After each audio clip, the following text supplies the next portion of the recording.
Io consiglierei di sospendere questa battute di caccia di domenica, perché sicuramente peggioreranno la cosa, perché invece di rimanere all'interno scapperanno più distanti ancora. Sospendere momentaneamente la caccia in questo angolo di Marca, lungo la golena del Piave, dove da mesi si aggirano uno o forse due esemplari di lupo.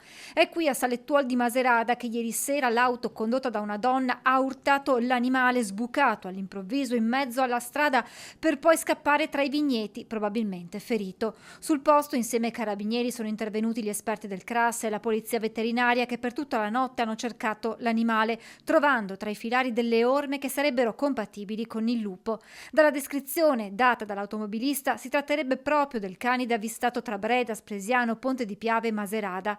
Chi conosce questi luoghi e la fauna che solitamente li abita cerca di dare una spiegazione al perché il lupo si sia spostato dalle zone più isolate, dove era stato avvistato fino a qualche settimana fa, ai centri abitati. Dal mese di agosto i cacciatori in questa zona c'è l'addestramento per prepararsi alla caccia. Purtroppo questi poveri animali affamati, spaesati, vengono scacciati dagli stessi cani e scappano fuori dall'argine, vanno vicino alle case anche per salvarsi a questo punto. Da qui l'appello a sospendere la caccia fino a quando il lupo non sarà catturato e riportato nel suo habitat naturale. Bloccare per un periodo finché questi animali non verranno catturati, di bloccare almeno nell'asta del Piave, da Argine a Argine del Piave,